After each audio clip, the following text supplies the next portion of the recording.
Hey guys, it's Scott with Horse Race Tale, and this is going to tell you the 2024 Louisiana Derby. And I just want to say it feels good to be back making videos again. This past week between the Gap and Prep races seemed like forever. And then, the week before was the Tampa Derby, and you had the tote malfunction, just a bad week. And, this little layoff, and it just feels good to finally get back to the rhythm, being able to make videos, have something worth talking about coming up. And we're going to do that. So we'll take that 2024 Louisiana Derby. And I'm using Stat Race Lens for the past performance. But we're gonna get into it, and the number one's gonna be Triple Espresso by Todd Pletcher. I'm not really gonna be a fan of this horse for the race. He took 4 tries to break his maiden. It's all been on turf. He raced in the Colonel Williams Stakes in March and didn't really do much in that race. Kind of a non-threatening force. So for me, I don't think he's gonna do too good on the surface change, and one that I'm personally gonna be playing against. And the number 2 horse is gonna be Hall of Fame, and I can understand why a lot of people like this horse. A second race, mile and 16th at the fairgrounds. He won the race by 10 lengths. Got a 97 equibase speed figure. But when he stepped up in the Risen Star, he only got seventh, and he had a little bit of traffic trouble to kind of start the race as the non-horse impacted a couple of horses at various points of the race. If there was one horse that probably really impacted that race, I'd say it was the 9 if you go back and watch the replay of the video. But nonetheless, I didn't think the trouble was enough to justify Hall of Fame's bad finish. And it was just a little bit. And, if this horse is going to be a Kentucky Derby front runner, just that little bit of trouble is something you have to overcome. So when you used to get in the start and get on the first Saturday, it makes me a lot more trouble than that. So for me, he's going to personally one that I play against. But, it was a sloppy track that day. He's going to get back on a fast track, hopefully this time. So if that's the case, then he could, very well step forward to this, 97 nickel base speed figure and be the win. But I'm leaning towards playing against him for now. And the number 3 is going to be Antiquarian, another horse by Todd Pletcher. He has 3 horses in this race. This horse is still a maiden winner. If you look at Todd Pletcher's history from maiden to greatest stakes with 3-year-olds, it's not that great. Normally, there's got to be an allowance race or another. It takes a race at the next step to get there. And so for me, with that being said, I think it'd be part of the pace presence and certainly someone for track fandom to run with is in the Risen Star. Kind of had an easy trip of it. So I think Antiquarian could potentially be the rabbit for this horse, and that's Agate Road, the third Todd Pletcher horse. And this horse in the Sam F. Davis finished second, but he was closing that race like a freight train to no more time. Now, I'm not the biggest fan of these horses coming out of Tampa, as they're kind of ones that got to prove it to me, as Tampa's not historically been the top circuit, and you hadn't had a Derby winner out of there in God knows how long. But this horse is raced on the turf.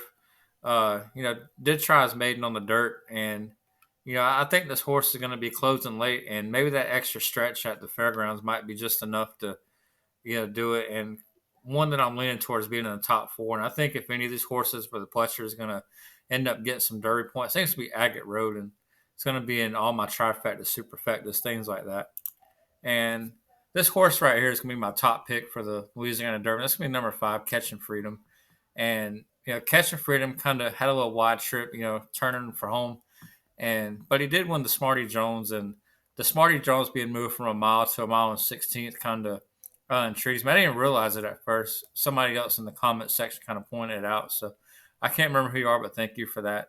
And I'm always willing when something changes in a race like that to kind of look back and see how it's going to impact stuff going forward. You kind of see history repeat itself in horse racing a lot of times, and when you change up something, you're going to get a little bit different results. So I might be willing to bet that Smarty Jones could be a more productive prep going forward. And in the Risen Star, the pace was kind of slow for track fans at 24-3, 49-7, 114.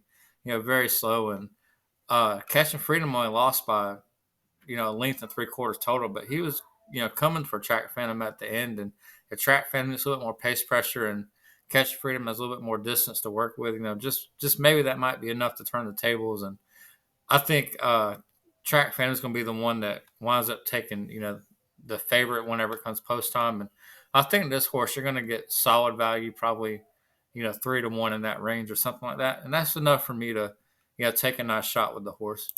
And we're going to go with number 6, Awesome Ruta, and not one that I'm a fan of. Went off at 223-1 in the Risen Star.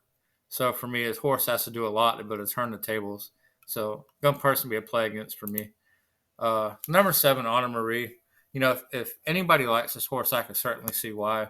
Horse looked really good winning the Kentucky Jockey Club, and Is one that's going to come to late kick at the end. The Risen Star could be excused. First race off a layoff.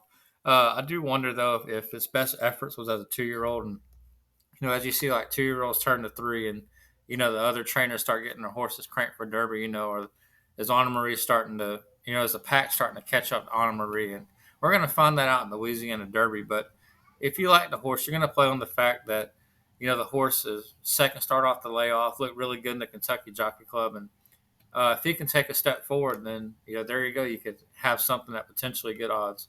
But for me, I'm gonna probably be one that ends up in the trifecta, superfecta. Well, probably superfecta. But as far as win bet goes, I'll probably stay away from Anna Marie. And you got the number 8 next level, and for Keith DeSormo, he's a trainer that can certainly sneak up and surprise somebody at some high odds. So if you're looking for a long shot, probably not one. Proceed a little bit of caution before you leave the horse off your tickets. Now, let's say this horse has visually done anything over the races to make me think that it can win. Absolutely not. But like I said, I've been burned in the past by this trainer when he just has a horse that's one day randomly fire and just messes up everything. And that being said, one that I'll throw as a on my trifecta, superfecta, just to not be burned by him anymore. But like I said, if you just go off the visual performances, you're not. I don't see no reason why he should win this race, but you never know. And you got the number 9 Roman Violin, and uh, just yesterday I wasn't really that high on the horse. This horse does have the win over Track Phantom.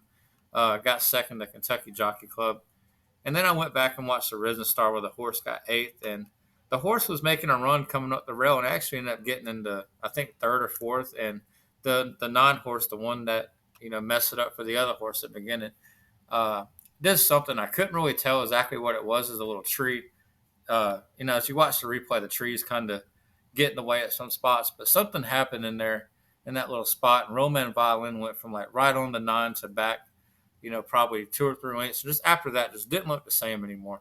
So I don't know if there was some hill clipping going on or what. I don't really know, but something went fishy in there. She couldn't really see, but if you go off the horses prior, she does have the win over Track Phantom, and did get second at Kentucky Jockey Club. So for me, it's going to be a horse I'm certainly going to have, be using in my bets, and one I'm going to have on all my tickets and everything. And if the odds are right, probably even in the win bet spot too.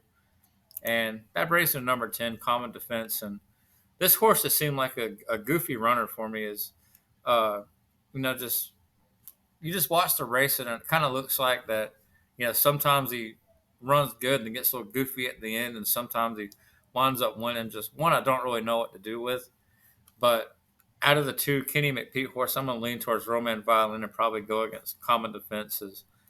I started one of that big jump in the speed figure from 83 to 102. There might be a slight regression, coming there. So that being said, I'm going to play against the number 10. But, if you think Common Defense can be there, I wouldn't. I say you're playing the fire for the Kenny McPeak horse off your ticket. And race to a number 11, Tuscan Gold. And I think Chad Brown there kind of scares me a little bit, when he brings a horse over, especially, maiden win the, Louisiana Derby, grade 2 stakes race. And you wonder, just how good the horse is. And I really don't want to back a maiden winner. I like to see a little horse, a little bit more, seasoning and form to him, and, been proven kind of at that level. But I know that Chad Brown, looking at the history, whenever he sees a horse that, he thinks is the goods, he doesn't waste no time, getting the horse where it needs to go. And that's enough to kind of scare me.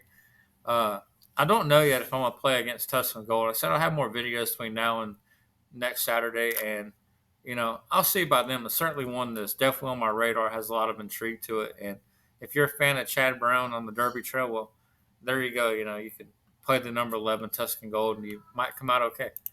And that brings me to the last horse, Track Phantom. And Track Phantom, I thought the Risen Star, I think this horse has talent. I'm not sure, if the horse is starting to peak with that talent or not.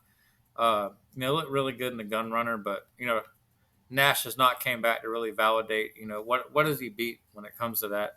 And the Risen Star, he set that really slow pace, and Sierra Leone caught him, and Catching Freedom was about a half length away from doing the same thing. So I wonder if the pace is going to speed up, the distance is going to get a little bit further, and I think there's a lot of, stuff going against Track Phantom in this race. I think somebody's going to wind up pressing, not going to get away with those easy fractions. And, he's going to have to take a step forward to win this race. I don't think Track Phantom can run the same effort he's been running. He's going to have to grow up just a touch to win. And I'm going to play against him. I think he's going to be the favorite. And like I said, my top horse in the race is going to be Catching Freedom. I think now is the time for him to get the job done here. And that being said, I'm going to go with Catching Freedom, number 9, Roman Violin. And, that's how I'm going to play this race. But thanks for watching, guys. Plenty more to